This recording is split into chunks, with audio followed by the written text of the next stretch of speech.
It's the Slated Podcast. They don't have any friends. They pair a film with another film. I don't watch cartoons because they're for children, and they are both It's the Slated Podcast. Hello everyone, and welcome to episode 20 of the Slated Double Features podcast with your hosts Joshua Francisco Mitchell and the Bustin Matthew Vivian. Hello, Matt. Whoa. What did you call me? That's not my name. I have a podcast. Matthew Vivian? No, it's not my name. Not anymore. I have a podcast and I want that to be known. I want everyone, for marketing purposes, I'm going to just go by the name podcast from now on, if that's okay. And I never want to hear my real name ever said aloud ever again. Oh my goodness. Is that clear? It is clear. My name is Podcast. I feel like there's a couple of copyright issues, including some characters owned by Sony. I'm just Podcast. Okay, all right. Well, let's see how we get on. I think there's going to be a bit of confusion with one of the characters in one of the Ghostbusters films later on. I doubt but it. We could go by... What an oddly specific name that could come up again. Okay, podcast. How are you, sir? I'm great, thank you. I mean, we never record these in person because we live like 2 hours away from each other. But we were actually together yesterday. We were. I was going to say that you sound more defeated. You sound a lot older, more rugged, and closer to death. Well, I'm certainly more mature. Funny you say that because you're older than me. So you're already 25, and now I'm also 25. But you know what? They say that your brain fully matures when you turn 25. And I am somewhat of a party animal, you could say, at times. I can be. You could say that. I have been known, understatement. When I start drinking, I'm often still drinking till 4 a.m. I'm normally the last one, to be honest with you. Last night, I went for a curry when you were there too, and then we went out to a pub. I was there. We went to a bar. I was not there. At 10:30, I went, I'm going home. And I went home and went to sleep. It's not because you're mature. What happened before going to the club that made you change your mind? I went paintballing and got shot all over, and I'm in incredible pain still now. Still, I'm not a fit and active man, so my legs are absolutely killing me. Matt had a golf ball-sized lump on his head from being sniped across the map. I got shot in the head. I want to say, oh God, how many times in total? I was shot in the head, including the mask, about 20 times in one game. But in general, just the head, no mask, like my scalp and forehead. Oh God, 10 to 15 times probably. But the top of the head skinned me a lot of times. Like that was painful, but I lived with it. This forehead one, it just drew blood. It was bruised. Dan also... And I'm not kidding. If you see Matt, he has kind of like a light brown, kind of a sandy hair colour. The paintballs we were using were bright yellow, and he was Lannister blonde by the end of it. Yeah, when I was in the toilet at the end washing it out, a group of like friends came in and they're like, "Your hair's dyed fully yellow, man." Were they Jamaican? That's what they sounded like. Also, at the end, once we finished the last game, Dan shot me point blank in the chest. God! And said happy birthday, and that was very, very painful. Is this your shout out for Dan? Oh, he doesn't deserve one. After we gave him a shout out for his band last week. Right, but anyway, I'm old now. I had a lovely birthday. We saw each other. Didn't have time to record a podcast, so now here we are online again. Here we are. We're in the Ready Player One realm now, where things matter. The Oasis. And as I'm sure you've seen from the title, this is a bussin' episode. Yeah. This is the Ghostbusters extravaganza. It sure is. We were going to do a traditional double feature like Ghostbusters Frozen Empire, a new film, with an older film, The Exorcist, the link being ghostbusting. We want to talk about Ghostbusters. There's loads to talk about Ghostbusters. Loads to talk about Ghostbusters. There's loads to talk about. We're going to do this. Very passionately as well. And I'm very excited. I think that brings us on to our next segment. Weekly Roundup Yee Haw. Yee Haw! You get more enthusiastic every time, and I'm living for it. Thank you very much. I'm just trying to get up my list. I've been keeping up with Invincible, which I know you haven't started, and is a travesty. Yeah. Still very good. I started reading the comics for Invincible. I think I mentioned it to you in the car. I know a lot of these adaptations, people moan, and I've heard conversations like it was Robert Kirkman who did the comic, wasn't it? Yeah. How he was very much involved in the creation and still is of the Invincible cartoon. It's the same with Walking Dead. and- He's like one of the main people Yeah. in charge of that. And it's very much like, this isn't the comic. This is its own thing, and so should be treated like its own Is that thing. what it's like in Invincible then? Because Walking Dead, he Yes. intentionally pushed for like killing off like a different character to what they killed off in the comic to then almost do like a parallel storyline. Like a completely... I think it's great. I think it's a great way of doing it. Well, he said there's no point doing the same thing twice. Like if you want the comic story, read the Yeah, comic. it's like the Scott Pilgrim TV show. Yeah. And I like that with Walking Dead. There's certain times I think it's like killing off Carl was very bad. But normally, most times I'm really happy with how they did that. So one thing that stood out to me reading the comic, so I've seen series 1 of Invincible and I'm watching it week by week, the second series that's coming out. The comic, other than Atom Eve, who is almost like the second lead to Invincible himself, there are no non-white characters other than Invincible being half Asian, and there are no female characters other than Atom Eve, essentially. So reading the comic and being like, oh, his mum doesn't do anything except moan and have sex with Omni-Man, and his girlfriend literally doesn't do anything other than to be a roadblock in between Atom Eve and Invincible's relationship. I can see that kind of update. It's like very positive changes for a 2023-24 adaptation of a 2003 comic, which is great. I've never really seen an adaptation like that makes positive story changes. Yeah. Adding depth to places where it wasn't there Exactly before. right, Well, yeah. If anything, that was just make you care about the characters more. That if you Completely. like, Yeah. give his mum more to do and stuff. Yeah. Wow. The most recent episode, there's a lot of conflict between Mark and Amber, his girlfriend, with neither of them feeling that they're doing enough for one another, which you couldn't get in the comic because at the point I'm at, there is no character. Yeah. She is just a hot lady. I will watch it at some point. Probably. You should. Yeah. And another recommendation that I know you'll never watch, but say you will, X-Men 97. I've seen the first 2 of those. I've seen the first half of the first one. No, I'm not opposed to watching that. I really, really like the X-Men live-action films, so I would do. I don't. My hesitation is I don't know how much it carries on from the old animated series, which I've never seen. Immediately. It's next day. Yeah, I know that in that like Charles Xavier dies at the end of that, doesn't he? And then here he's just been dead or something. Did you watch them back in the 90s? No. I haven't seen them since, I think they were on like Jetix, Okay. which is a bit of a throwback growing up, watching them on a Saturday morning.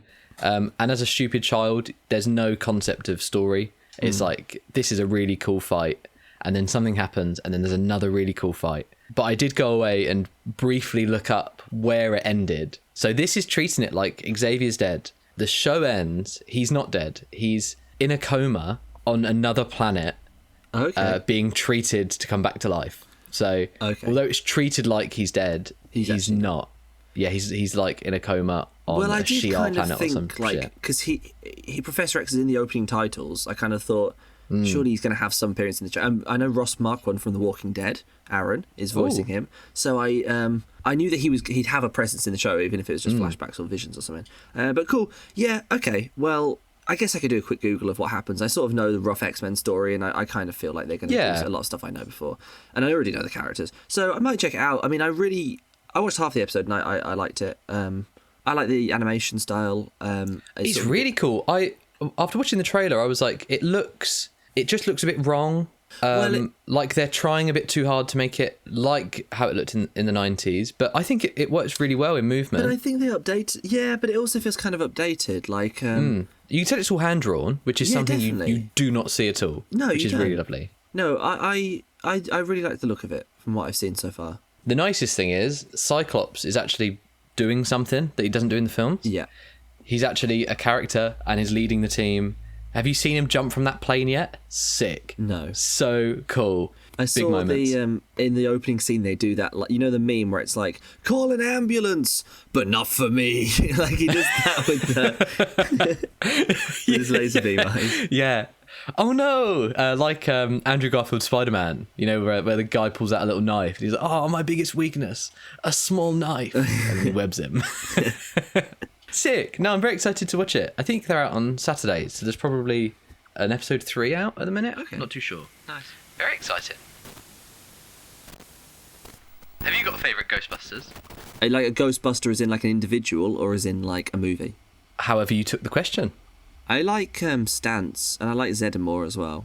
They're probably my favourites. Is that Bill Murray? Because Bill Murray's my favourite. It's Dan Aykroyd and Ernie Hudson. And Bill Murray. No, Bill Murray's... No, he's just a creep. I used to like... He's meant to be everyone's favourite. And then whenever I watch it now, I'm just like, he's just a knobhead. Anyway, there is a new Ghostbusters coming out in the cinema. What? So it'd be interesting. I know. What is it? 1984, where there's a new Ghostbusters and a new Dune coming out. Oh, don't do that, Joe. We've all seen that on the internet. All right, multiple sorry. times. So it'll be interesting to look back at the previous Ghostbusters and kind of get a bit of context to the new one. I saw that you recently rewatched the Ghostbusters original classic from the 80s. What did you think to it upon rewatch? Yeah, I watched it this morning. But I also watched it a few months ago. It's really good. I do think a lot of people, especially people who grew up in the 80s, hold it as a sort of perfect movie that's it's impossible to criticise any of. And it's like, I don't think it is 100% perfect, but I do respect it a lot. And I like how they're just, there's no like story arcs, or like character arcs. They are just like people out for their own intentions. They're not necessarily great people. Completely.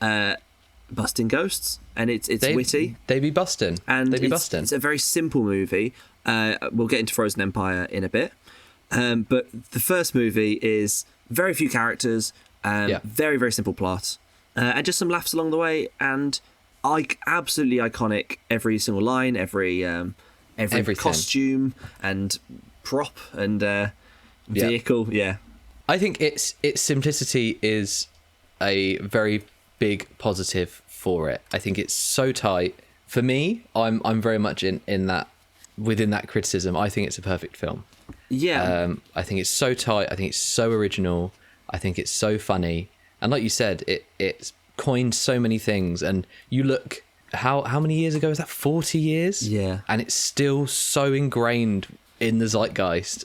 Well, unbelievable staying power. You said it was how tight it is. Like, I mean, I watched it this morning and it flew by. It's only an hour and a half, but it went by so fast. I think because there's no bits where you're like, oh, this is boring. It's like, oh, it's this great scene. It's this like great scene. It's great. Like every scene is like iconic. And I remember when Epic Rap Battles of History did Ghostbusters versus Mythbusters. It's like they had so much material with Ghostbusters because just every line is already like a diss. Yeah. You just change a word and it works. It's like a witty retort to something. And like there's so many costumes and like there's so many it is such an iconic movie. And it's kind of a shame that in all of the subsequent sequels, they've never sort of expanded upon the franchise. They've exclusively taken stuff from the first movie. So like there's nothing to call back from the second movie, for instance. Completely. And you look at Ghostbusters and it's one of those films where it could be hard not to fall into real exposition mode. Yeah. But even the scenes where they are giving information to the audience, they're classic. Yeah. Like the Twinkie stuff, even the boring plot stuff with the mayor. Yeah, but it's all great. They have like the whole works so well. When it's like trying to explain it's Armageddon, end of the world, they're doing the cats and dogs living together. Like they do jokes. Mass hysteria. And it's never taken seriously at all. It is literally just, there's some ghosts, we need to bust them. Like, don't worry about any of the lore. There's no deep backstories to the villains. No. Like Gozer is just a ghost. It's just a ghost. Or like a evil being, and Zool is just an evil henchman. And I think that works really well because it means that we focus on the characters of the four Ghostbusters. And I feel like if they were to make it today, obviously they have made ones today, like recalls with new characters, but if they started from scratch today, someone came up with the idea today, they would make it where like the lead Ghostbuster would have, maybe their family was killed by a ghost, or they grew up in a haunted house, or like they have some connection to why they hate ghosts, and they'd have like a personal ghost connection, which they do kind of do in Frozen Empire. But they would do stuff like that, whereas in this, we don't know anything about the ghosts. They're just an excuse to get jokes out. Completely. And for the characters to flourish. And that is the biggest point that is missed from every subsequent film. The biggest joke in Ghostbusters, they're exterminators, right? Yeah.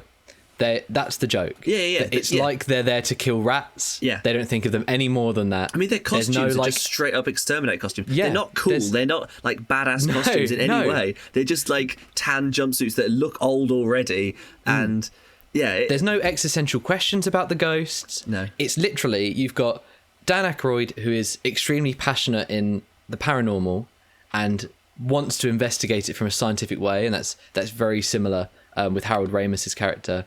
But then you've got Bill Murray, who is almost in the right place at the right time and wants to capitalize on this blooming industry that could get him shit tons of cash. Yeah. It's He's just cynical. a con man. And it's all a con. And he's there to pick up ladies. Yeah, he doesn't believe in it at all. It's all a con.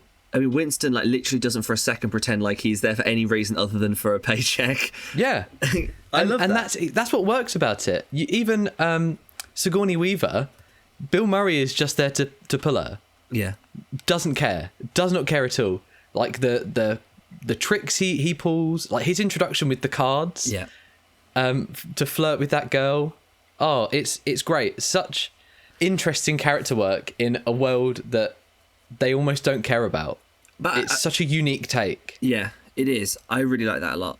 I will say though, for the new ones, obviously that's not the case. They do try and add more context to the ghosts, and they have characters who are good people who are thriving to be heroes. I think for sequels, you need to do new stuff and you need to introduce more depth to things, and I think that was probably the right way to go. I wouldn't have liked to see it the way it is in the first film just again every time. Yeah, I agree.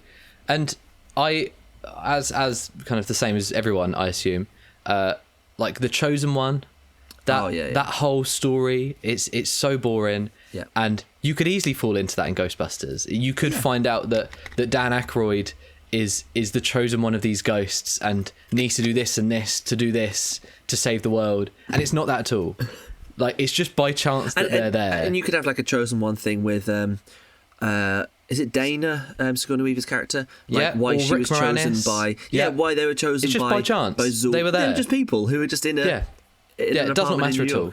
Something that is always taken kind of without fail from the first Ghostbusters, and I think even outside of the ghost core universe of films, what an iconic and important way to open a comedy.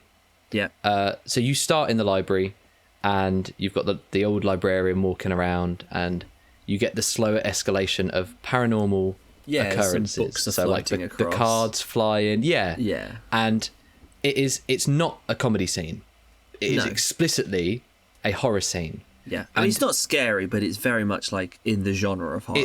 It's tense, and it builds, and it shows that ghosts are scary. Yeah. And should be held with some form of tension. That this is a comedy, but the comedy isn't coming from the ghosts, because they are the villains. They are things to be feared for the character. Yeah. They aren't the jokes.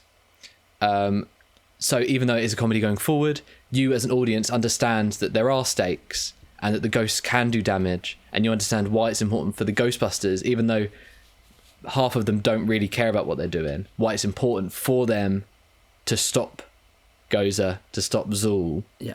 If you didn't have that scene, it kind of takes it down a notch. It deflates it all. It deflates the stakes. Well, they do a version of that scene at the start of the Ladies reboot, where but they do it for all of them. They do it for all of them. Well, they do a similar thing with like setting up a spooky ghost at the start, but they throw loads of jokes in, and it does it vomits like all over her. And I think obviously they do stuff like that they were Slimer later on in the first film, but I think, like you said, at the start, I think it's good for setting up the tone of the majority of the ghosts are just a sort of a scary presence that we just need to bust. I mean, I was kind of saying it as positive just, but I do think that I have a lot of questions about like the logistics of the ghosts, and like then most of them aren't evil, they just are a bit messy. Like, so why are they being housed in containment units for the rest of eternity? Like, that seems a bit harsh to me. But I guess exterminators are also, it's a bit harsh to kill rats when they're not doing anything. But yeah, I mean, I think we'll talk about it later. That's one of the issues that I had with the new one. The point of Ghostbusters isn't to raise existential questions about what is it like after you die. These aren't things that are mentioned at all, because that's not important, and it takes away from like the extermination. From the first film, but I don't think it takes away from future ones, because they need to do more stuff. And also, they're not ghosts in Ghostbusters. They're monsters. Like They're ghouls. yeah, there's the odd. You've got like dead people. You've got There's like a zombie taxi driver. the taxi driver, yeah. There's the librarian is like a ghost, but then she screams like a monster and turns all disgusting looking. So it's very loose. The whole what a ghost is, what counts as a ghost. Because there's also like Harold Ramis or Spengler is like a traditional ghost, and then there's Melody in the new one is like a traditional ghost. But I mean, I want to know more about that. I find that interesting, and I think it could be expanded upon quite a lot. I think it's a lore, it's a world that there's so much that I find interesting in, and yeah, it makes a great standalone story of these guys who don't care and they're just about themselves, and the ghosts are nothing. But I think if we're going to make a whole universe out of it, which of course we have to, I do find that quite interesting. All that lore stuff and expansion upon it. I disagree. For me, that falls very much in the realm of The Last Jedi. Never in Star Wars has petrol, has fuel for a ship ever been mentioned, because that's not important to Star Wars. But that is the entire plot, the entire reason that The Last Jedi happens. And it takes away from like the fantasy element of it. You shouldn't have to reflect on that. But whatever. The second film is it's another generically evil villain, like ghost overlord character. Yeah, and it feels like the new Indiana Jones almost, which is weird that it came out in the 80s. In that it's not like a continuation of the first one, in that they've all kind of gone on and done things. It's all just a bit sad. That is what I hate about sequels. They don't Ghostbust anymore. You've got Ray and you've got Winston, and they're doing ghost birthday parties. Yeah, and no one knows who they are, and no one believes in ghosts. And you're like, but all of New York saw this massive marshmallow. Yeah, it does not make sense that they don't believe in ghosts. Yeah, surely the step up is everyone believes in ghosts, and following on like the cynicism and the capitalization of the first one, that it's now like corporate. Well, when they talk about, and it's now franchised. That kind of thing. They talk about franchise rights and stuff in the first film, and like that's where the second should have gone. Of busting ghosts, which is normally like a supernatural thing. The fact that it's brought into like a normal regular business is quite a funny contrast. Yeah. And they don't do that at all in the second one. And that was what I hated about. I liked Afterlife for the most part, but what I hated about it was how they made out like there was no ghosts sightings since the 80s. But I didn't realise till rewatching Ghostbusters 2 that they also weren't doing it then. It was literally just a one-time event. And there was there's another franchise that was like that I was really... I think it might have been Star Wars. I think it was The Force Awakens. I was really annoyed that we didn't... When they announced Episode 7, I was like, okay, cool. So we'll see Luke's new Jedi Order. We'll have loads of new Jedi. We'll see... Time has passed. They'll have been on loads of adventures together, all these other characters. And to see that it's as if there hasn't been a single year in between, because nothing has fucking happened in between. Like No Way Home, exactly the same. Yeah, no time has passed since the last one. We talked about that, with No Way Home. How like there's Tobey Maguire and Andrew Garfield don't mention like anything that's happened to them after other than movies. Like a throwaway line on the Statue of Liberty MJ got before married. Anyone says it in the comments. Yes, we know they said a line, but that isn't substantial enough. No, it's not. It's just it's like a real blunder, and I think it shows how much of a lightning in the bottle feel the original one was. That you had comedians at the height of their power, straight out of like SNL. Ivan Reitman. It just isn't.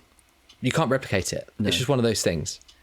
It's not like Indiana Jones, for example, where you've got Lucas and Spielberg, and they know what they want. Although you go from Raiders to Temple of Doom, that Spielberg didn't want to do, but that almost was a positive thing in that Temple of Doom is completely different tonally. I love Temple of Doom because it's totally different. Because I think it's great. But I mean, that's a good comparison, really, because they're both movies that kind of don't need sequels, because everything that's got to be said is kind of said in the first one. Yeah. And so there's not really much you can do apart from just the same thing again. But don't get me wrong, Ghostbusters 2, it isn't as good as the first one, but It's if you enjoy fine. seeing these characters in their prime, because I know Yeah. you see them again, we won't ever get anything like Ghostbusters 2 again. No, it's not the same when you see them again. Yeah, that's the thing. I do like just seeing the characters and hanging out with them. I wish Winston looks really weird without a moustache. I don't like it in the second one. It doesn't. I'd say moustaches generally aren't a good look for the majority of people, but it's very much Ernie Hudson needs one, please. And I love.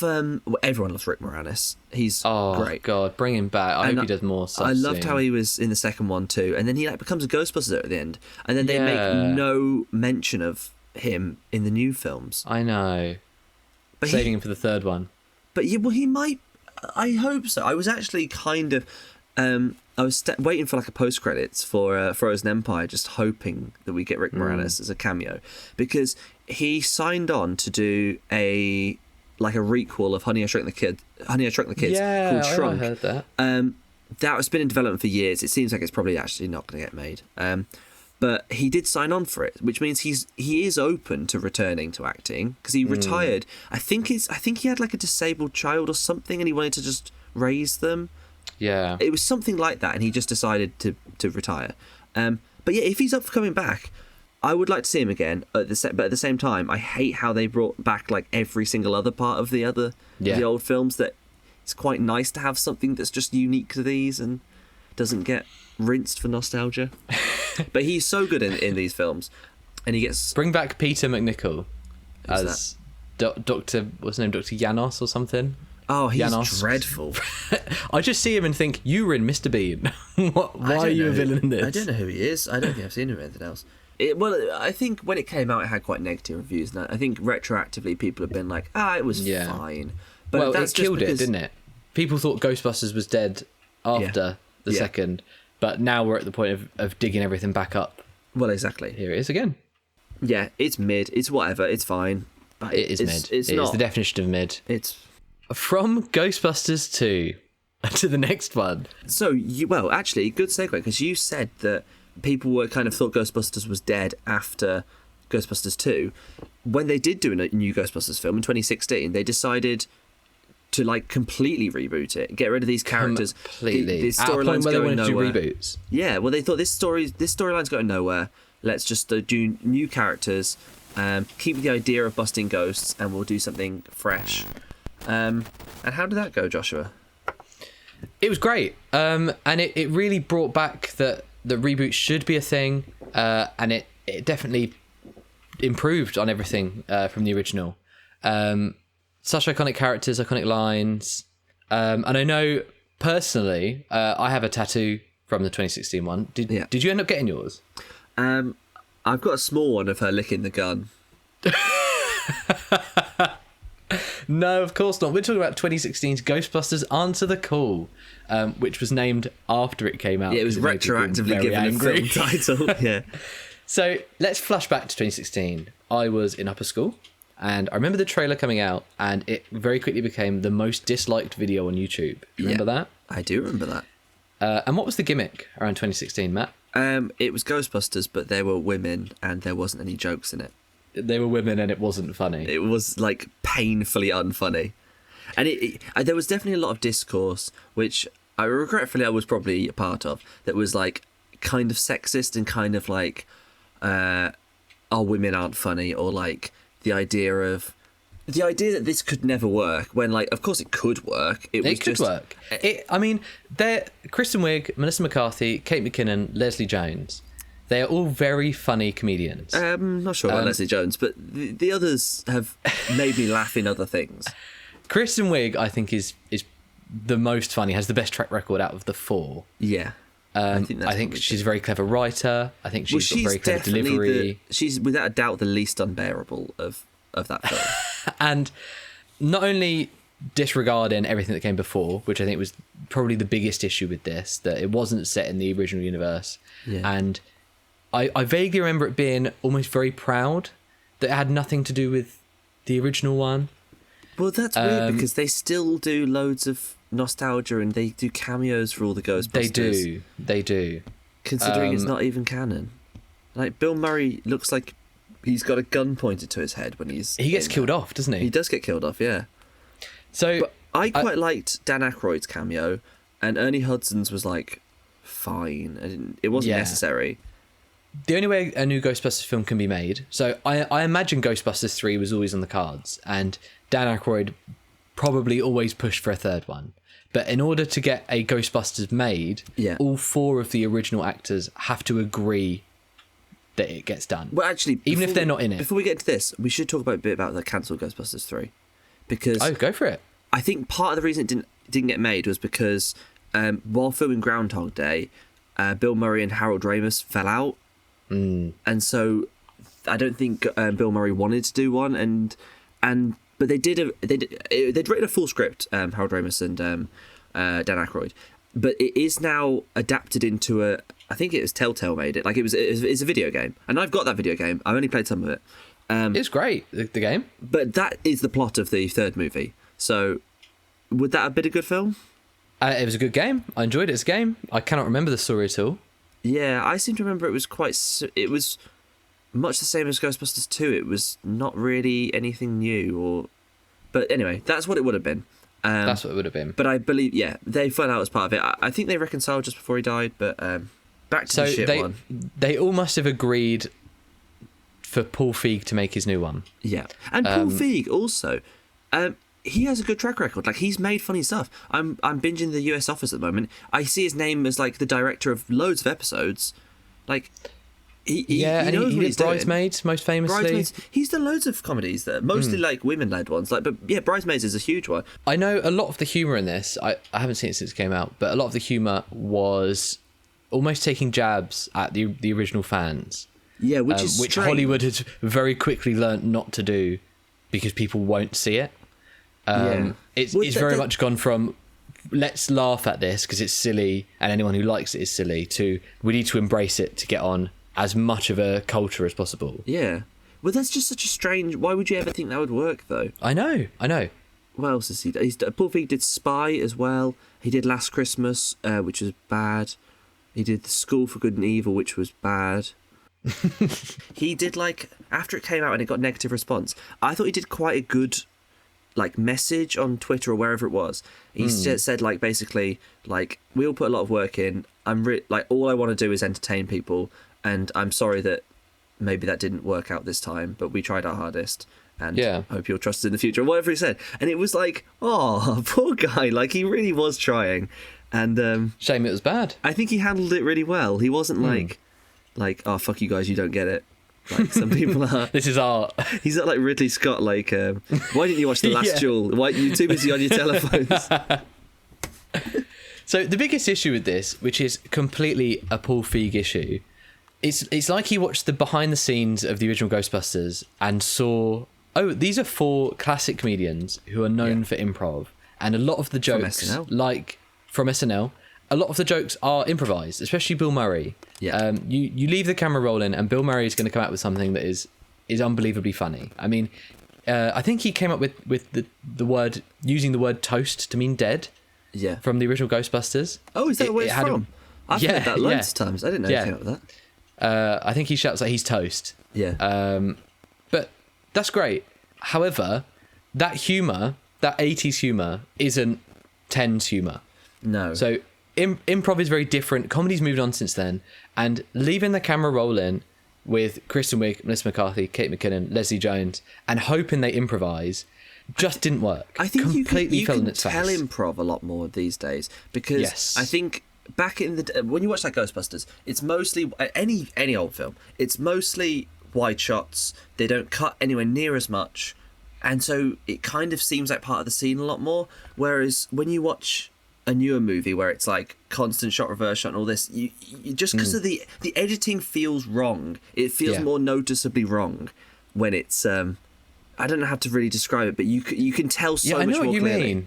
I know what you mean. And I think a lot of the problem with this is they might have had some funny stuff that was funny on set, but the editor needed to appreciate that it's not. Yeah, it doesn't add anything to the story. It's not funny to us. Yeah, I think Like the, I think a good edit probably could have been done. I think they had the footage Yeah. probably to make a decent enough movie. Like the what is it she keeps ordering from the Chinese? Wontons, and it keeps isn't being it? wrong. Yeah, Or like it's that like- as a returning joke. Yeah, it's like, oh, I just you don't get you it. haven't got enough in them, but then now you've got too many. I think it's very American humour. It's like when you watch Very SNL, American. people like piss themselves laughing at SNL in America, and I'm watching like I genuinely don't know where the jokes are. Like Yeah. their worst culprit is I think it's James's birthday and he's ringing me. Oh, get him on loudspeaker. Ask him what his opinion on Ghostbusters 2016 is. Hello. Hello. Happy birthday. Thank you, geez. Happy birthday. I just replied to you there. Are you on the toilet? Yeah. It looks like you are. Right, I'm actually in the middle of recording a podcast. Joshua is there, so I need to. I saw you ring, so I thought I'd come and say hello. But have a Can you good hear day. me on the podcast? Ask him about Ghostbusters. Yeah, my mic is rolling, and we won't necessarily keep it in though. Okay. We probably won't. Oh, what did you think? Have you seen any Ghostbusters films? That's what we're talking about. I don't know if I don't think I've seen the classic or the new one. I need to. What about the ladies one? With the Galbuster. Yeah, that's the one. No, I ain't seen that. No. Yeah, well, James says that this is to Joshua now. He's never even seen Back to the Future, so I wasn't expecting him to have seen Oh, Ghostbusters, to be James, honest. come on. I've seen the guitar scene. That's a good scene. I've only seen the guitar scene because I played Marvin Berry in my final year playing. I didn't know what I was doing. But you played Marvin Berry. Yeah, my only contribution to my whole final year school play was Chuck, it's Marvin, your cousin Marvin Berry. Check this out, and then I have to hold up a phone. Okay, you know what my next question's going to be. So you don't look very much like Marvin Berry. I said there's a lot of tasteful incest in Back to the Future. If you want to check that out. I mean, if that's what it has going for it, I don't know how it's become. No, It's tasteful. It's tasteful. It's very tasteful done. Yeah. All right. I think we need to get back to talking about Ghostbusters. But I hope you have a good day. Is there anyone who wants to shout out on the podcast for his birthday? I'd like to shout out Mrs. Berry and Marvin Berry for making me. Thank you very much. Right. Well, enjoy the rest of your poo and enjoy the rest of your day. In a bit. Bye. Oh, James McCluskey, everyone. What were we talking about? I don't know. I'm eating a banana now. Ghostbusters 2016. Not funny. Bad improvisation. Laughs at the originals. Laughs at the fans. Yeah. Bad. The first joke pretty much is like a queef joke, and it's like, wow, we're off to a great start here. My favourite kind of joke from these films, I don't know if it has one, but it probably has something similar, where they're like, oh, the original fans of the original film probably sit in their mum's basement wearing their Ghostbusters t-shirt, eating crisps, watching films all the time. Yeah. That kind of joke. But like in Hilarious. Jurassic World, there's like a nerd wearing a Jurassic Park t-shirt. Ghostbusters 2016. Bad? Do you think it deserves the hate? No, I think it's entirely. I think from a studio point of view, it's like they're just wasting money. They're throwing millions, like hundreds of millions of dollars into a film that nobody cares about, no one wants to see, and it feels like a disservice to the fans and to people who just want to go to the movies and have a good time. I mean, what was it? The screenwriter who won the Oscar for American Fiction, and his speech was something like he got up on stage and opened a piece of paper, and I looked at Caitlin and thought, oh god, here we go.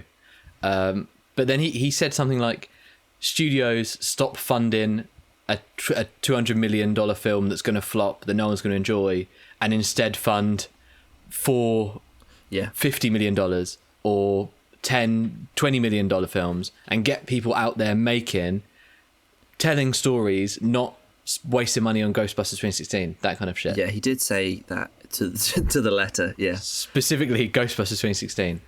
I think it's despicable and it's a cash grab, but at the end of the day, the original is still there, and the people involved and the creatives and the actors don't deserve any backlash from it. It's a film. No. Who cares? I mean, it's the big be all and end all. I think it's a shame that it's kind of the narrative has been hijacked. It's just It's been hijacked. It's the women's Did you work on movie. Hijack? I did work on Hijack. Did you? Oh, sick. Yeah. Oh, wow. Oh, my God. I That's didn't fun. see you. We'll take a shot, everyone at home. That was I think there's a problem with it's just thought of as like the woman movie. It's and woke. like This is and the first SJW This was like film. the first like It woke was. movie. Yeah, this Yeah, was the like first gender one swap one, that yeah. like angered people because it had not just straight white men as the leads. I love straight white men as the leads. Well, so do I, but I love What more anyone. do you need? Yeah. It's not good though. It's not good. It's not good. It's not good. I think that wraps up our historic look at Ghostbusters. Well, we haven't done Afterlife. I think we should do Afterlife and Thingy together. Wow, they were three Ghostbusters, of varying quality. Although I think 2016 maybe tonally tries to fit the original a lot better than the second one, but isn't funny. Matt, what's better than four classic 80s comedians busting? Female young Sheldon and the kid from Stranger Things and Ant-Man in a town in mid-America. Bingo! Oh boy! Ghostbusters Afterlife. What happens there? What's the plot? The plot of Ghostbusters Afterlife is, so you've seen Ghostbusters. What happens in that one? So a giant marshmallow man walks through New York. Yeah. And also, Yep. in the second one, a giant Statue of Liberty walks through New York. Yep. And also in and 2016, a giant Ghostbusters logo walks through New York. Not canon. But what is? But there's also shitload of ghosts in New York. Ghosts are everywhere in the 80s. They're everywhere. Anyway, we've just Like forgotten. cocaine. Like maybe it's an allegory. Maybe they weren't ghosts. Maybe that's why nobody believes them for some That's reason. true. Nobody Maybe they thinks were all that just off their everything. nut. They were just. Everyone has completely forgotten that ghosts ever existed. There's no proof, no eyewitnesses, which makes no sense whatsoever. And now years have passed, and people have just forgotten about ghosts. It's a bit like in Doctor Who, whenever the Earth gets invaded by the Daleks or the Cybermen, and then give it about 2 seasons, and they've all forgotten again because Yeah. it's not very interesting if the general public knows about aliens. Just don't worry about it. No one knows about ghosts. Anyway, this fucking young Sheldon motherfucker, and who's like a little girl. Actually, I believe she's in Young Sheldon as a different character, not as Young Sheldon. I've not seen the show. Anyway, I've seen the show once, and that was when I went to Poland. I went to Yes. Krakow, and the Yeah. only channel we could get working was a Polish comedy channel in which Young Sheldon was playing when it first came out, except it was called Melody Sheldon. it's pronounced Melody, and that is her love interest in the second film. We'll get to that. Whoa, Let's jumping not jump ahead of ourselves. Full circle. So, the original Ghostbusters, right? One of them's called Egon Spengler. The actor's dead, and so he couldn't be in the new film. And so they're like, well, what's the next best thing? What about a 13-year-old girl who looks a bit like him? That'll do. So, and also Finn Wolfhard, because the Stranger Things was big. And so their family moves to the middle of nowhere in a ranch where he was, and then he just died mysteriously. And they investigate the mystery. They're like, oh my god, my granddad was a Ghostbuster. What is a Ghostbuster? What are the ghosts? Oh my god, these are real. Oh look, there's some ghosts here. So ghosts just show up randomly. How come no one has ever seen them before? Why are they showing up just after I found out about ghosts? That doesn't matter. And then they just find all his gear and they do some ghost busting. They find all and his it's- gear from the 80s. They find all his gear and then they're like, I thought you would've done it all. Ghosts! I can see ghosts! I can see ghosts now that I've done all your gear. Done your gear. It's just Ghostbusters, but it's in a new setting with very different characters, and it feels quite fresh. And I've been very negative in this summary, but I actually think it's all right. And then in the final act, they're like, "Whoa, wait! I just remember this is a Ghostbusters movie, and fans will be annoyed if we don't have the originals in." And they just come in the worst way possible, and they just steal the limelight from the new characters, and they don't do anything interesting, and they bring back the old villain, and the final act is shit, and it just undoes the whole movie. And there's also lots of product placement. Yeah. Most egregiously for Walmart. And that's Ghostbusters Afterlife. What did you think of it? After the 2016 one fell on its face, they learnt that they need to follow trends in Hollywood, as many studios often do. And the biggest trend in Hollywood at the minute is a sequel, a legacy sequel. So it's set in the same universe as the original film. So in this case, Ghostbusters. And so it leaves a feasible possibility that the original characters could show up. The characters that everyone loves.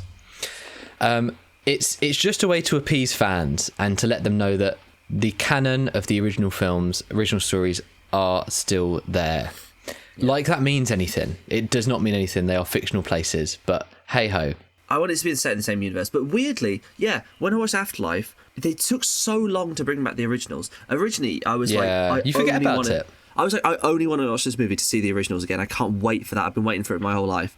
And then by the end of the movie, I was like, it's too late now. I don't need to see them. Like, these are the characters I'm following. I want to see them defeat the villain because these are characters I'm with. And then they show up, and it's like, just you're too late. You've missed it, and you're doing You've missed the boat. You've missed the ghost. Yeah, you've just you should have stayed home. I think you were a lot more forgiving on this film than I was. Yes. What did you like about it? Let's go there. I know it came out 3 years ago, but it was, for me, it was a very big turning point in cinema. So what did you like about it? Well, I liked how, the first three are set in New York. They're hey, New York, baby, I'm walking here. Yep, they're about 4 like middle-aged Ghostbusters or early middle-aged Ghostbusters, who are sad and down on their luck. Yeah, and I like how this took that idea of like busting ghosts, and it was set in the middle of nowhere. It's a family. It's I like how that was different, and I thought the characters were like fine. I thought Phoebe was really irritating for the most part, but she had some charm, I guess. Paul Rudd is like Paul Rudd. He's likable, but it's like he's just playing Paul Rudd. He's not anyone new. Yeah. And yeah, I thought like I thought the Egon mystery was good. I thought they handled him really well. Other people didn't think that, but I thought I really liked what we said in our reviews of the original films. We hated how Ghostbusters 2 is like, they haven't been ghostbusting since the first film. There's no like adventures in between. It's just the world stops. What I like about Spengler's story, which we hear happened before the events of the film, is he actually was still doing Ghostbustery stuff. He was investigating things. There were mysteries going on between the events of the movies. So that's what I like. I'd agree. I'd agree with that. And I think I watched it. I don't know who I watched it with when it came out, but I watched it when it came out, and I watched it again. I was watching it on the TV a couple of weeks ago. My dad just walked in the room near the start and just sat down and watched the whole thing, and he was like, it's fine. As a family movie, it's fine. It does the job. And then I think it falls apart at the end. But that's my positives, I think. Okay. What do you think? What any positives you give? Because I know you mostly dislike it. I mostly dislike it. For me, it is... I gave it 2.5 stars out of 5 because it is just... It's just nothing. And that's the positive I give it. For me, it is just nothing. And we'll talk about Frozen Empire after this. I think everything this does wrong, Frozen Empire does a little bit better. But I really don't know. I just didn't enjoy this at all.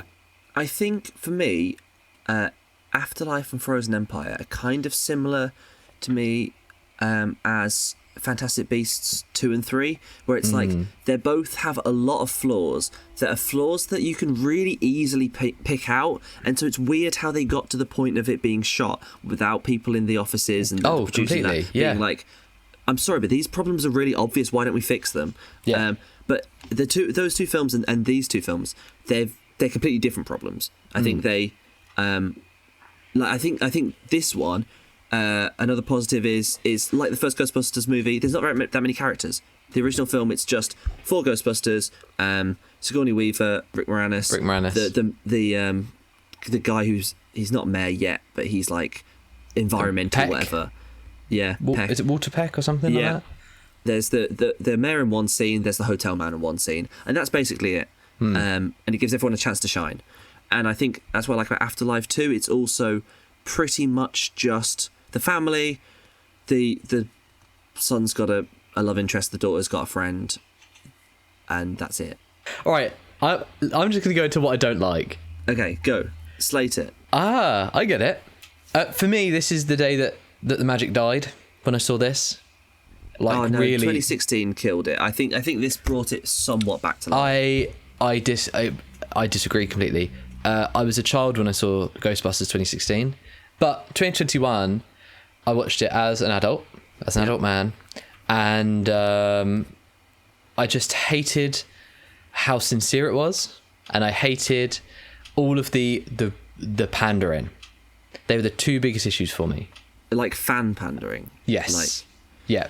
I hate that This too. is everything about this, from start to finish, is a way to nostalgia bait and to make people like so cynically at a corporate level connect to everything that's going on to make more money and start a new franchise. And I was like, I conceptually hate this in every single way.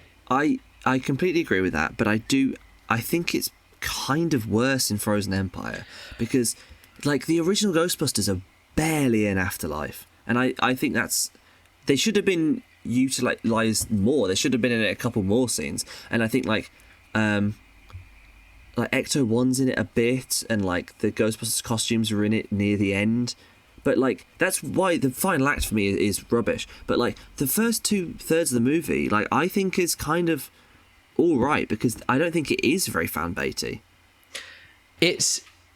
You watch it, it's like a weird thing. Being iconic is weird. I feel like it's hard to write something iconic.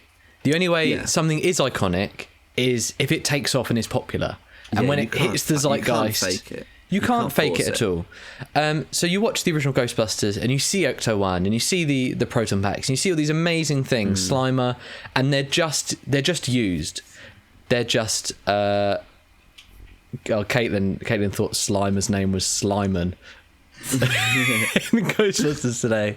And it's because the film did so well and was so iconic that these became iconic props. Yeah. Nowhere in the original is like a slow motion reveal of the proton pack where you pan up and you see all these amazing intricate bits, and then you see the gun, or you see like they slowly pull back the sheet of the car and then you see Ecto 1 in its amazing condition, or even you don't see the main characters, you don't see the original four in the film until they have a slow motion reveal to come and save the day at the end. Oh, because the reveal is so bad. When I was watching that in the cinema, I was like, this is painful. Because they are showing how iconic these things are, and that's not the point. Like, I don't care. I don't enjoy the original Ghostbusters because of the car. Their reveal is they're just three old men slowly walking into frame. Yeah. And it's like, God, they're trying to make it dramatic, but it was so cringe. And it's Gozer again. I hate how it's Gozer again. You get Paul Rudd and Carrie Coon turn into the dogs again. Yeah. It's like, what can we really distill from the original and wrap it in a new product that makes it feel like, no, it's not the same. It's not the same as The Force Awakens, which is A New Hope again. I promise it's its own new thing. And it's not. And it's so cynical, and I hate it because it made loads of money. Well, the worst scene for the film was the scene with Sigourney Weaver. I hated that.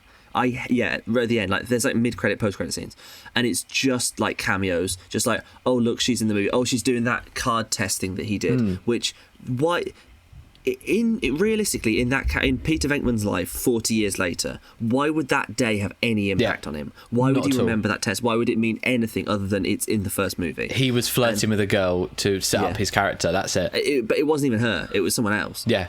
And like, why does he even know her? I can't even remember. Why is he still in contact with this woman? I think one of the best cameos is, I thought it kind of made sense why Janine is in it, like the receptionist, when she's just in one scene showing them the house because she was close with Spengler, which we saw in the previous films. And I thought when they call it Stantz, that was fine too. It's the same trend, doing these legacy sequels, and they hold these things to such high regard, even to like the bizarre level of Jurassic World doing a slow reveal of a T-Rex. Like, oh my God, it's the original T-Rex from the original Jurassic Park. Yeah. Who cares? Who cares? Well, I care. Even the lightsaber in The Force Awakens, a lightsaber isn't important. Luke Skywalker, the character, is important, but It's also because a waste of time doing the big reveal because we've already seen it in the trailer. So it's because they want to try and make you remember that's so cool and important that I'm going to go out and buy one. I'm going to go and buy Lego Exo-1 because I remember how cool it is. So they've got a new Slimer who is not Slimer, Blue Slimer, blue he Slimer eats stuff, yeah. And they've got like a buggy that carries what's it called? The thing where they trap a trap. Yeah, just one of the traps, yeah. Yeah. And in the new one, they've got a drone with a trap on. And there's a bunch of little things like that is like, oh, this is just for merchandising reasons. Oh, completely. And it's just so transparent about it. Like, they're not even trying to hide. That's why I cannot overlook this film. I cannot forgive it in any way, and I cannot hate it, and I cannot love it enough that for me it is just, it doesn't deserve anything other than it is middle of the road, no thoughts, no opinions. It's just nothing and a waste of my time. If it wasn't set in the same universe, it was we remove all the Ghostbusters stuff. It's just family moves to town in the middle of nowhere where their grandfather had a farm. He has some stuff in his basement, whatever. There's he used to be part of a group that discovered these old mystery. There's something supernatural things coming back. They need to use his knowledge to stop them. That works as a film, as like a family film. I think that's fine. Even like I thought that was nice. Actually, that was the one thing I did think was nice. The way they hint at Igor being around in the house and like guiding her to things, I like that. and being like an invisible force for her, but then they completely undo it all by showing him at the end. Oh, I'm glad they showed him. Like, I don't know. You're glad they showed a dead man? Yeah, a real life dead man. Yeah, because I don't think they did it in like a gratuitous, gross way. I completely disagree. They didn't action figure of him and stuff. It is completely gratuitous. I know lots of people always say that, but if I was dead, if I was in Ghostbusters and I died, and they did that scene, which is, he doesn't do anything embarrassing. It's just literally, he just saves the day a little bit. He's standing there, he smiles at his grandchildren. If I was an actor, I wouldn't care in the slightest that they did. I would be like, oh, that's nice how they included that's me. Another way to make Sony millions of dollars. Yeah, but I'd be your likeness after you die. Probably his estate's getting paid for it. I just completely think that's not the point. I think the lamps moving and all of that stuff is a nice way to imply everything going on. Showing him at the end is like way too far. But I think they do, like, they barely show him at the end. He doesn't have any lines, which I like. They do like the bare minimum. Like we see his face, which I think is, for me, like that did hit home. Like seeing the four of them and they see him as a ghost, and just they smile. He sees his granddaughter and then he fades away. And I think that's fine. He turns up, he dabs, he does a Fortnite dance, and then he vanishes again. And I just thought that was so tasteful. I thought it worked so well. But I think that's okay because, like, if I was an actor and if I was dead, like, Rogue One is something I might have a problem with. But no one ever talks about that because that's a performance by a different actor who you could watch that and be like, I would never play it like that. That's annoying me because that's not my take on the character. You're ruining the character. just as wrong. I think he did a good job of it, but whatever. Whereas something like this is like he literally just stands there and smiles. Like, it's fine. I wouldn't worry about it too much. And you see him a little bit in shadow at the start, which I quite like. That you don't see him properly, like, because it's, you know what, he's played by the prison warden from Shawshank Redemption. He's barely Clancy Brown. No, maybe not the warden. What's the name? The guy in charge of the prison. Oh, okay, weird. I think they're both mid, but I think Afterlife's slightly better. You think Frozen Empire is slightly better. Let's move on to Frozen Empire. What's the plot of that? So Frozen Empire follows our new gang of busters, as well as our old gang of busters. So many busters in this one. They be busting the whole time. And they're out solving little mysteries. But there is another big ghost on the prowl. I can't remember his name, but he's a big scary ice man and starts icing everyone. And that's it. They claim it's inspired by the cartoon of the real Ghostbusters in that it has nothing to do with Gozer, which which is like a very loose link there. Yeah, it did feel like a sort of more of an adventure of the week. It felt like it could have been part of a TV series for sure. First off, it follows the Ghostbusters formula. So it has the opening scene, a very tense, serious... I can't remember what it was now. The opening scene is set in like 1908 or something. Oh, yes, of course it was, and there's some firefighters, and the main guy looks like Ridley Scott, and they go to they go to some like club for paranormal... Adventurers, yeah. Like adventure, yeah. But it sets up, there's a magical orb that freezes people. Yes, yeah. So great, starts off with the formula, and then you go into a bustin' scene with the family. And I thought there was something I liked about the film was how fast the dialogue was. And I think this opening scene sets it off quite well. You get like a better understanding. You're back in with this family again, and there's a lot of back and forth going on, and it feels very natural and organic. And I enjoyed seeing that. I enjoyed seeing them in the car, just being like a family busting. Yeah. I mean, I do feel like... So when we first saw Ecto 1 razzing down the streets, I was like, oh, great, so this shows like the Ghostbusters got back together at the end of the last movie. They're on adventures now, even though they're old. And then we went inside the car. I was like, oh no, it's the family. I really wanted it to be the three of them. The family be busting. I was so disappointed. I was like, why are they Ghostbusters? Why did they just give all of the like franchise rights and the vehicle and the firehouse to this random family? Yeah. I know it's Spengler's family, but like the Ghostbusters is your thing. Why have you just given them all of? Again, why can't they come up with their own thing? It misses the point of the original. So that's reintroducing us to the family, and you get caught up with Ernie Hudson and Dan Aykroyd, who are also kind of larger roles. Dan Aykroyd more so, and then it sets you up with the inciting incident in which the world gets frozen over almost immediately, and the Ghostbusters have to deal with this quote unquote frozen empire. And stop the big bad. So what did you think about most of the film being frozen and not being the last 10 minutes? That's what I wanted. I wanted to immediately get frozen and be an apocalyptic film. I wanted it to be like apocalyptic, like, oh no, we've lost. The Ghostbusters have lost. You've gone from the last movie really stripped back. The ghosts are barely back to now like... We're back at public eye. Huge ghosts thing. Everywhere. Everyone is affected by it. Everyone is freezing to death.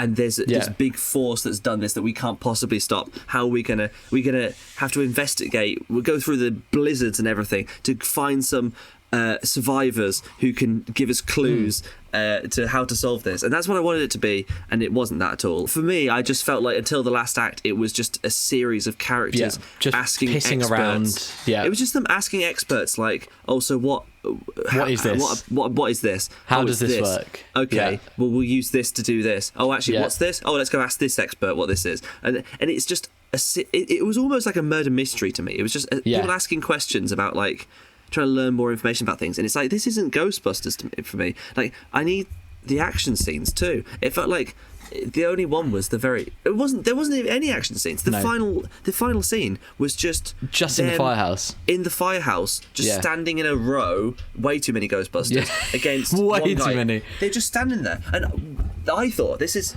So I've made some notes on my phone of how I would change this film for the better. But one of them is the final act. We'll just ruin it, by the way, for anyone listening. Yeah, spoilers. It's boring. If you want to watch it, go and watch it. It's boring. You know what happens.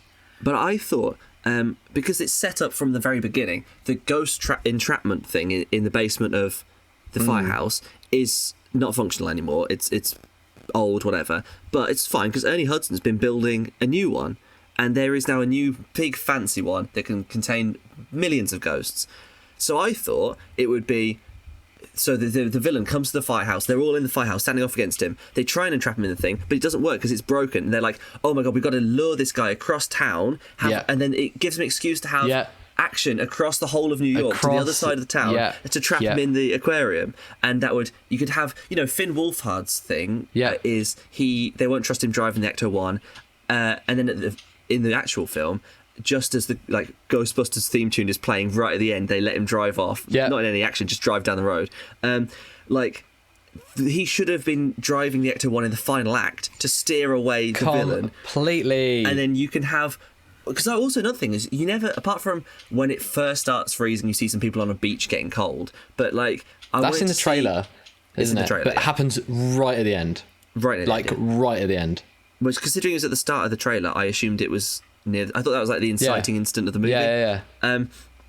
But yeah, I want to see more like civilian reaction to it. Like, I know there's not that much of that in the original film, but you see news reports and stuff. Well, you get like someone getting into a cab and there's a zombie. And there's a zombie. Like yeah. it grounds That's what I it, need doesn't to it? see. Yeah. And at the start of the movie, you see like a little bit of exposition on news and on TV. You see like the Ghostbusters music video and stuff. But then I was hoping once we had the Frozen Empire, as it were, happens, to use that as a tool for seeing the public's reaction. But we didn't. And even the trailer says about how New York's in a heat wave. Never mentioned. That's what I thought. It's briefly talked about at the start, and then that's it. Yeah. They're wearing shorts. Yeah. Like, they say in Ecto 1 at the start, oh man, it's hot. I thought it's just an old car and they don't have aircon. Yeah. Not that they're in a massive heat wave. Yeah, I thought there would have been good if they did like an almost like a like In the Heights or Do the Right Thing style, like, oh, it's New York in the heat, everyone's doing all of the hot weather things, like everyone's talking about opening the fire hydrants and all of that the exact stuff. opposite, like that's like at the start of Order of the Phoenix, they make it that even it's maybe a bit heavy-handedly done, but you hear like radio right at the start, like, it's a really hot day here, and then the Dementors come and make everything cold. Like, that's what I need to see. It kind of leads into the biggest issue. It's not focused, and there are way too many characters. That's exactly my main point. There's way issue. too many characters. However, if you want this many characters, you don't, firstly. But if you want, for example, Podcast, right? Our favourite character, Podcast, he's back. So why would you bring back Podcast? Oh, it must be because he has a function in the story. He records things, so it must be relevant at the end. You see him, for example, when they go to the library. Why would you take Podcast to the library, who then records the wax cylinder? Yeah. That must be important at the end. Yeah. He gets in the car with Finn Wolfhard to lure the fella over, and they're like, oh no, the wax cylinder's gone. We don't know what to say to lure him over here back into the ball. Yeah. Podcast has got it recorded. Yeah. Great. Podcast is a character that's important. Nothing. No. Why is he in it? Why is Finn Wolfhard in it? That. Why is Carrie Coon in this? Why is Bill Murray in this? Paul Rudd. Why is Paul Rudd in this? Why is anyone except McKenna Grace in this? Like, why is anyone in this film? Yeah. Why is James Acaster in this? Why is James Acaster in this? Why is Camille Nanjiani? Why is he in this? Oh, well, he is very relevant to it. But he turns up at the end. That's it. Oh, I think he's in it. Give him more to do. Why is Finn Wolfhard's girlfriend from the first film in it? Or not even girlfriend, but like he fancied her, like his love interest. I thought she was going to die immediately when the fella gets out, but she doesn't. She just warms up again. You see her freeze in the trailer, not in the film. So I made a list of all of the characters and how I would change them. So, Gary Guberson and Callie Spengler. These are the top two Build cast members. Characters.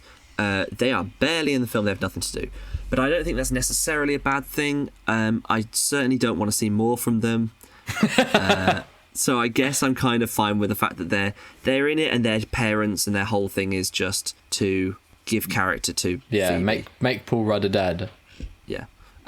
Trevor Spengler, that's Finn Wolfhard. He has nothing to do. He is barely in it. So why don't they get rid of Podcast? Because Podcast's only role really is to give Ray someone to talk to. Yeah. Why don't they get rid of Podcast and make it so that Finn Wolfhard wants to be the best Ghostbuster he can possibly be? He wants to learn paranormal stuff. He is the one who's at Ray's occult talking to Ray. Yeah. And that would put him in the movie a lot more. Phoebe is science, he is ghost. That makes complete sense. And then you've got conflict that they're like, no, why are you wasting your time doing science stuff when you should be learning about the occult and what makes ghosts real? That's not real. Why are you doing this? It's all science in a different form. That kind of shit. Exactly. That would have been good. Podcast can still be in the movie because we've established in the first one he is a massive fan of this stuff. Like, he had a podcast on it. He did a what? He does a podcast. I don't know what that is. I think Podcast should have had, since they have to put him in it because he's in the previous film, he should have had a one-scene cameo where they, like the whole movie is just them going to experts finding out stuff. Like they go to Patton Oswalt. They should have been like Ray should be like, oh, I heard something about this, but I don't know too much. Like, oh, I heard about it on this episode of Podcast. And so either they watch the episode or they call him up on Zoom or something. But there's no reason for him to be in New York. No. So I think they should just, in one scene, they get his help as an expert for something, and that's it. And we never need to see him again. Patton Oswalt doesn't need to be in it. He's just in it to show the library that's in the first film. And Lucky, who is Finn Wolfhard's love interest, why is she in New York? No, I get she was involved in Ghosts, so maybe she's got that job. Fair enough. I can see why she's in it. Okay, whatever. But their whole thing in the previous film was like a romantic thing. None of that in the new one. Nope. If they're going to do a see each other once. Yeah. They sit on a roof together at one point. If they're going to do a third film, then in this one they should have done the wall. They went a little bit more. Now he's in the previous film. It was that Finn Wolfhard was too young for her. In this one, now he's 18. Do something with that, but it's still not going to happen. But it's a bit more. She's a bit more interested. And now he's too old for her, and it comes out that she's a nonce, and she needs to be busted by the police. Lars Pinfield. That's James Acaster. Why is James Acaster in this movie? He's a comedian. Lars Pinfield is just not a comedic character. Egon Spengler with the name crossed out. He is completely deadpan. He is not James Acaster's comedic style. No, he can't act. He shouldn't have been in the movie. He's great. I was like, yes, James Acaster. Get him Bustin. Make him a new Buster. Didn't do it. But I think James Acaster's comedic style would work really well in a Ghostbusters film. I think so. I can't believe that it didn't work. Because he just isn't doing his voice. He sounds too normal. Yeah. He sounds more normal than he does when he's doing a stand-up routine. Which is crazy because everyone in Ghostbusters is a cartoon character. So I don't know why he's playing it more straight than he normally would. Completely. It's so weird. But yeah, give his stuff to...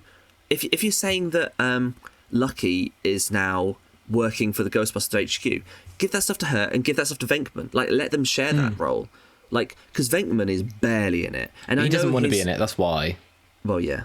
But I know his, he's not like a sciencey man. He's like, what's it called? He's a fraud. Psychology and stuff. And he's a fraud. But he's not that sort of science, but you can still work out a way of incorporating him more. Yeah.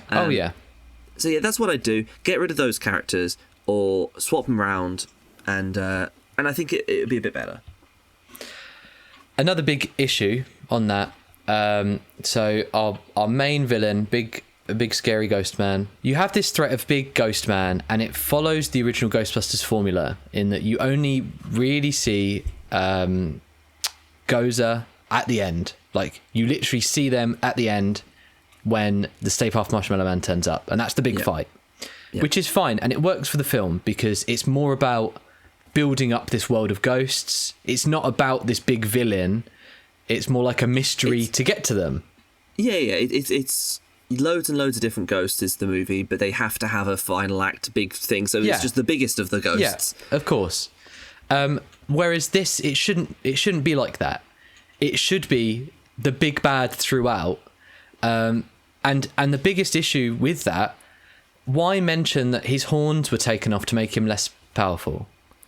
If, for example, you had the film set in ice and the Ghostbusters are always on the back foot and they're trying to get ahead, catch as many ghosts as they can, and then they come across the information that he's looking for these horns that are going to make him more powerful, that's what they should be protecting at the end. They shouldn't be protecting the ghost facility. That's already opened. Bang, there's ghosts everywhere. They should be protecting these horns, which is the difference between him freezing New York and him freezing the world. What a good idea. Thank you. That's what they then put in X01, and they drive it across to the facility with the horns on. Yeah, they use that as bait. They have his horns. But it's Patton Oswalt says, oh, his horns have been taken off, and then you see him escape, and then he immediately puts his horns on. Why mention that at all? Because there's loads... Well, you could also have, this says he controls ghosts. He doesn't control people, but he can control ghosts. Doesn't at all. So you see have him control yeah. all of these other ghosts in New York. And so, we've got like 20 Ghostbusters in this movie. Have them Yeah, all in have different them places all around New York, around. solving his ghost minions, Yeah. causing havoc. And so we have some of them in Ecto 1 leading the main ghost way, and others dealing with all the other problems. And that gives them all something to do rather than just standing in a row. Yeah. And then pointing podcasts can come in. It'll be like at the climax where they're like, Do a dramatic it's got to be reveal of our in like a favourite Star character Wars where they're podcast.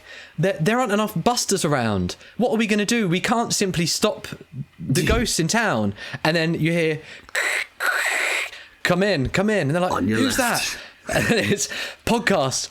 We're calling in for duty, and then you cut to podcast on a rooftop with a gun with a proton pack, and he's like busting, and they're like, "Is that podcast busting across town?" And they're like, "I hear someone else. Hey, it's me, Finn Wolfhard's girlfriend," and then she's busting because she's there as well. Hey, and then I'm the you receptionist from the first two movies. Exactly. If you want all the characters, get them in at the end, and they're like, "Wow, look at all these busters busting." That could work. They're being like, "Oh, everyone grab a proton pack, get to work. We've got loads to do," and that gives an excuse for everyone to be a Ghostbuster. For everyone to be there. There's If you no want all the reason why busters, they'd all then you be get the Ghostbusters busters. otherwise. Yeah, you don't. Rather than having 20 busters in a room that are immediately frozen. And only Kamal Nanjiani and McKenna Grace are actually doing anything. And then they're that's actually fine. Contributing a single thing. That's fine. You have them in the aquarium, and they're like, Yeah. you two. You've got the they're the only. main ones still, that's you've got fine. the brass pack, and you've got fire. Why Go didn't over they there. all have the brass pack? Why I know. was it just she her? was like, they, yeah, unlucky lads. I know you're not going to do anything, but I'll be all right. because the setup was like, we need brass. Where do we get brass from? The fire pole, that works fine. But she only cut off like that much of one. She only cut off like a foot of one of them. Why? Why? But they could have used the whole pole. They had so much brass. It was insane. Oh man, God, it's just bizarre. It's so bizarre. But at least if I could give it a positive thumbs up for anything, it wasn't slow reveals of everything. They tried to do some sort of character stuff. The originals have something to do in it. Everything was a lot more matter of fact. It was like Ray's in the scene because Ray needs to be in the scene. It wasn't just like, oh look, it's time for a cameo moment. It was like they were there and they had things to do. Winston's here because he's the businessman in charge and it's a scene where we need that. Yeah, it was. I thought, and I like how they weren't like, oh, we have to put them all in equally and all this. It's like, no, it makes more sense if Ray's in it the most, and then Winston, it makes sense when he's in it. To be completely honest, Venkman doesn't need to be in it at all. No, he's only in it because of nostalgia. But I wish they just gave him something to do and made him a proper character, and rather than like not. I'd rather he was either not in it or in it enough to actually matter. Don't put him in it. I think we've kind of touched on it all there. It was just very sloppy. And the last thing that I would like to talk about, Ghostbusters Frozen Empire, something that you immediately texted me. You said, this is an exact quote, I'm reading it from my phone here. What are we? Back in 2016, Ghostbusters has gone woke again. How have they made Phoebe have a lesbian relationship with a ghost? Like, come on, guys. Do you want to talk about that? Did I say that? Is that a real message? You did. That's it was a voice recording. I didn't press play, but I have a visual evidence of you saying that. Literally, people are saying that though. I'm seeing people say that, and it's the same as like people say like Disney is so woke or they're so like progressive. And it's like, no, they aren't. Like, have you seen a gay character in Star Wars ever? Apart from that one there was the live slug reaction to it. Skywalker. It's like they do the bare minimum they possibly can, and then people flame them for it. If there was a live Slimer reaction to a lesbian kiss, then I'm there for it. This is just people getting furious. And it's like they were probably just friends. They look the way she looks at her in the eye. No romantic is like, chemistry at all. She just doesn't have relationships with anyone. So at the very end, makes sense she looks the ghost in the eye as if it's like, oh, we could be fancying each other, and it's so like. It's barely a moment. It's nothing. It's literally nothing. They're almost definitely just friends. I knew they were never going to follow through with it anyway as like a romance because McKenna Grace is a child and Emily Allen Lind is an adult. But even though they're playing like pretty much the same age. You could immediately tell that she looked like an adult. Oh yeah, she's meant to be 16. It's like no chance. No, but it was. Why are people getting angry about that? Who cares? It doesn't matter. It's fine. It is fine. It is fine. Weird, and I actually weird thought choice, that storyline though. was quite good. You know what? I am an idiot because that whole thing where she's setting up like, I've got one match and there's the fire guy, and it's like when she got the last match out, I was like, Jesus Christ, I've actually been bamboozled then. I didn't see that coming. It's because there's no motivation for her to change her mind other than the story needs her to. Yeah. She doesn't learn a lesson. It's just, I've betrayed you so I can see my family, and then next scene she's gone, I've changed my mind. But I guess for she nothing. realises she doesn't want to betray Phoebe. Yeah, but why? She betrayed her before to release the ghost. Yeah, but she said she Nothing didn't has want been. to. It's rubbish. Maybe It's she just just realised lazy. that he's too evil. I didn't think that was too bad. He's a too evil ghost. He's too evil. Because she's not. See, that's why it's like peaky, and why they need to have more to the lore. There's ghosts and there's monsters, and like they didn't when as soon as they saw Egon at the end of Afterlife, they should have been like, whoa, bust that guy! There's a ghost, get him, Bust him. bust him. But that didn't happen. So clearly, some ghosts are fine. Oh. Where did they draw the line? And like at the end, like Slimer, Finn Wolfhard's storyline is like he's trying to catch Slimer, and then he just doesn't, and Slimer escapes. Do you mean Slimen? Do you mean my favourite Ghostbusters character, Slimen? I think I prefer Afterlife because I think it's mostly coherent as like a film in its own right, and then it falls apart with all the cameo stuff. I think there's problems. The cameo stuff's like fine in Frozen Empire, but I think the story itself has so many problems that could so easily have been fixed. What did And I you think it's rate too long. Frozen Empire? I gave it 3 stars. I also gave it 3 stars. Oh boy, this has been a very long one. So much so that I think we're having to omit double features this week. Because we've been recording for over 2 hours talking about Ghostbusters. Next week, I don't even know what's out. I have no idea. It'll be a surprise. Lucky guess. Maybe I might do a poll, possibly, for like what's out this week. What do you want to see an episode on? Kung Fu Panda 4, do you say? Oh, Kung Fu Panda 4. That might work. Oh, Godzilla X Kong, which I have no interest in seeing at all. I have no interest in seeing that. we'll discuss it. We'll work it out. Okay. Well, thank you very much for busting with me, Matt. It's okay. What's that? Is that a spook or spectre? I'm sorry, I've just got to go and bust a ghost. I'll be back in a minute. See you next week. Matt, well, I don't know why you're saying that. You've just texted me saying you're going to bust a nut. You didn't say anything about a ghost. Tee-hee. I love the Ghostbusters song so much. I was so happy it was in the new one. I'm happy it's in all of them. I love it. It's great. It's too good for these movies. I prefer the Fall Out Boy one from 2016. I prefer the Fall Out Boy, We Didn't Start the Fire. Oh, same. I mean, it just didn't make sense how it was all in chronological order and it was going through history in Billy Joel's one. It's way better just to go like Kanye West, Taylor Swift, Pikachu, Pokemon. God, that was bad. And on that note, what a great week. Matthew Vivian, I'll see you on the next one. No, podcast. My name is Podcast. Podcast. Can I call you Podcast? Is that all right? If you have to. Okay. Right. Goodbye. Bye.